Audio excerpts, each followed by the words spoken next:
all, I hope you're doing well.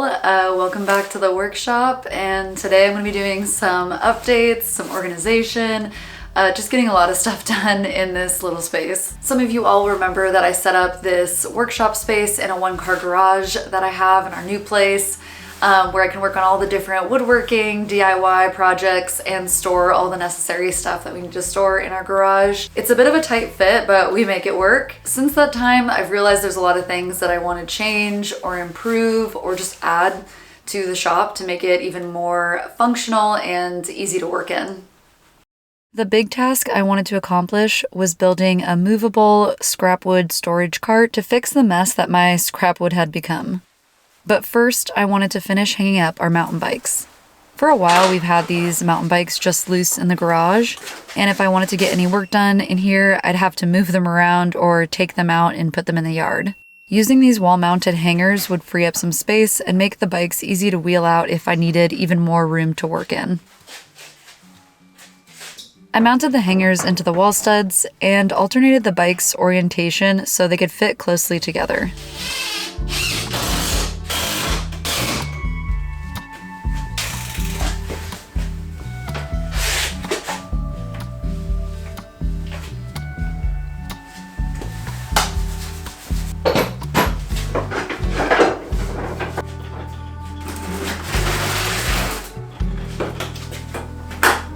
As I mentioned, my scrapwood pile had quickly gone from organized chaos to just actual chaos, and I'd been meaning for a long time to build a proper scrapwood cart on wheels so I could keep things tidy and have more flexibility with being able to move it around. And this is why I need a scrapwood storage that's better than what I'm doing, because this is a disaster. I also happen to have some leftover sheets of plywood. I had to make a few measurement adjustments along the way, but I ended up figuring out how to make the cart solely out of the pieces I had lying around.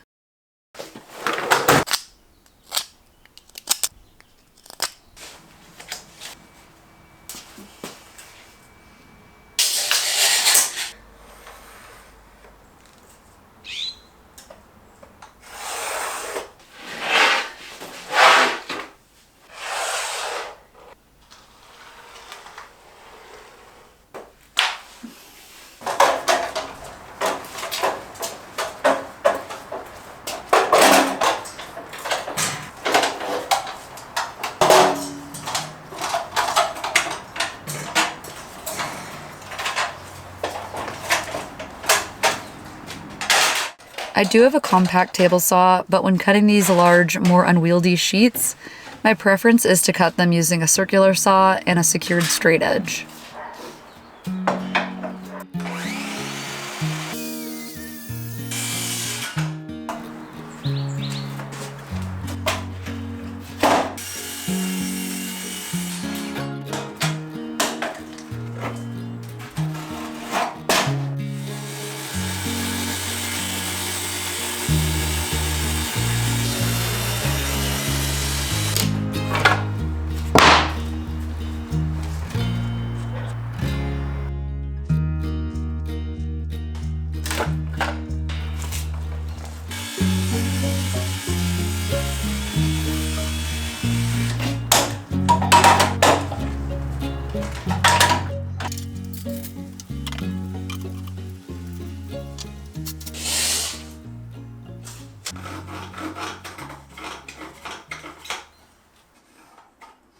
For the bottom, I decided to reinforce it with some 2x4s. This would help the bottom not only be stronger, but it would make it easier to securely connect the side panels.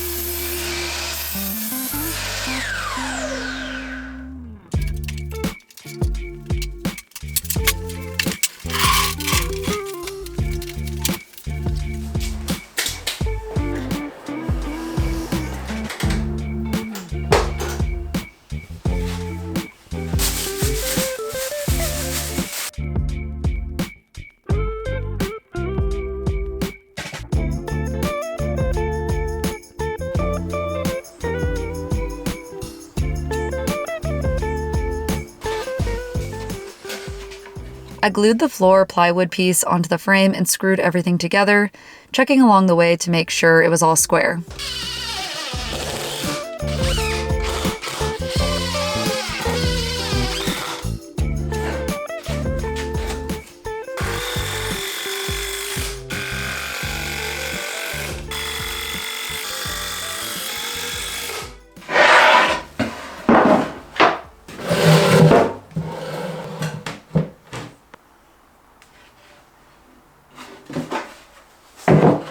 Once that was done, I repeated the gluing and screwing steps with the side panels to the bottom piece.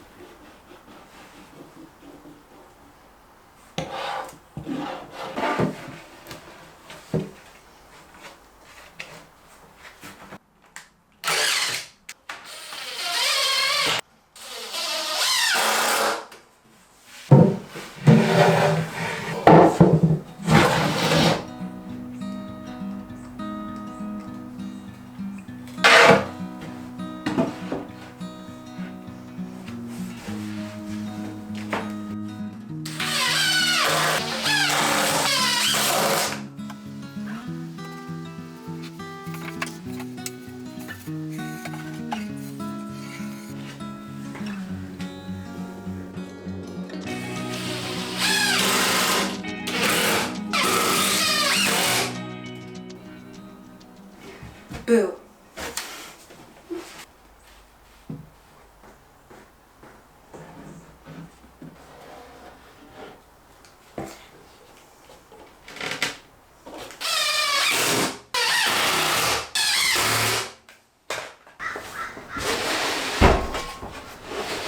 I also ordered the same heavy-duty caster wheels with brakes that I have on my other tool stands and attached those to the bottom of the frame. I drilled some pilot holes and attached all of the caster wheels using my impact driver and a specific attachment to help secure the bolts.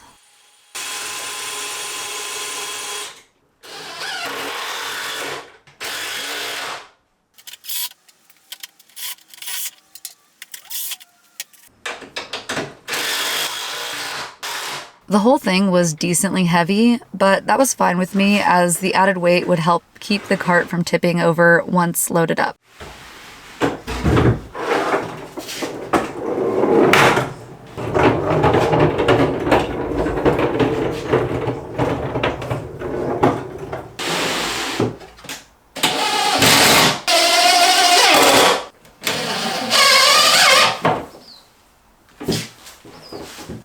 I also found this little stowaway in my shop. I took her outside before getting back to work. So I think I'm done with the scrap wood storage bin. I'm gonna load it up right now. I originally was thinking about putting some dividers in there, but the more I thought about it, I just figure if I have some larger, wider pieces, I have a little more flexibility to store them in this bin. And if I put more dividers in, then it obviously limits the size and the kind of stuff I can store in there. Yeah, I'm just gonna keep it as it looks right now.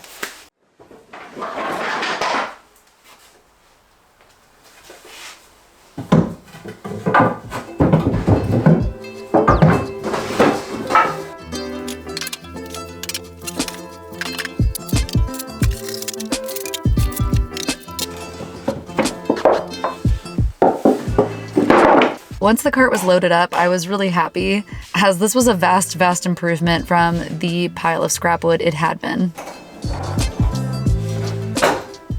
I also have this smaller scrap wood box I made over a year ago when I was in a much smaller shop, and I decided to keep it to store my very small pieces of scrap, as I tend to hoard even the smallest cut-off pieces. For the next task, I decided to enlist Kyle's help. We got this belt sander for free many months ago. Although it's not even that old, it had completely stopped working. Evidently, it had been used a handful of times and then just stopped running altogether. The family member who gave it to us said that if we fixed it, we could keep it. Kyle had previously taken it partially apart and saw that the motor looked damaged. So he had ordered a new motor, and we were crossing our fingers that replacing the damaged one would make it run like new. Shout out to Kyle for taking the lead on this. So there's two halves. Man, it's like a Russian nesting doll. Yeah, it just keeps going. keeps going.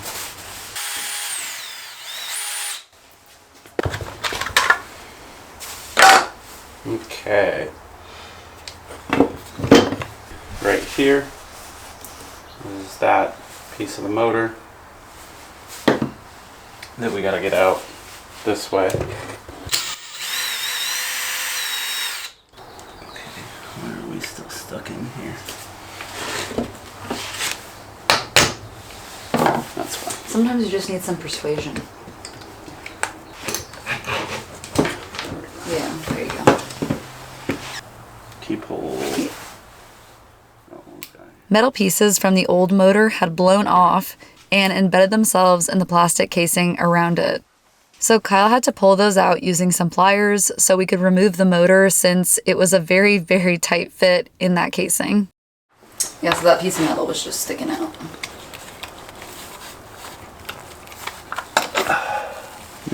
Hand me a hammer. Mallet? Yeah.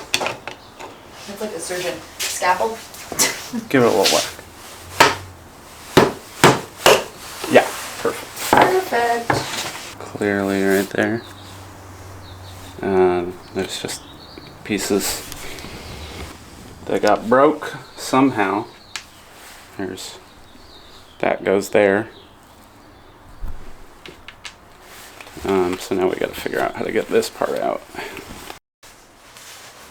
Old versus new. Can you tell which one's which?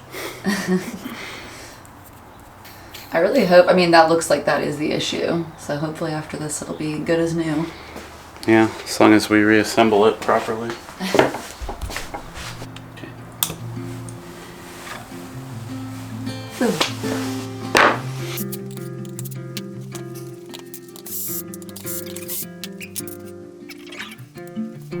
Just jammed on the inside there.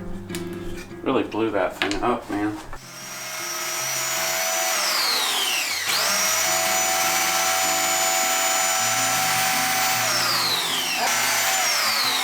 It doesn't sound like it's gonna catch on fire.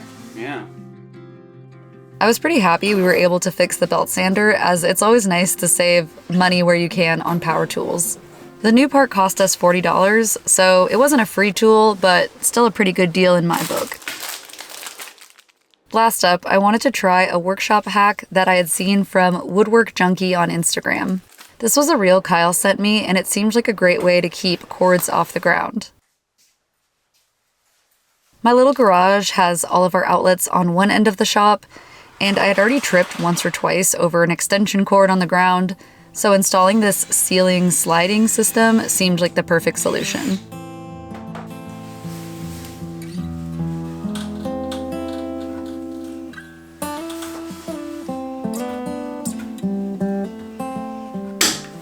For the sliding section, I used a steel wire, some mini carabiners, and zip tied them to the extension cord. I also used some screw eyes to keep the wire in place and to help keep the extension cord out of the way and close to the ceiling.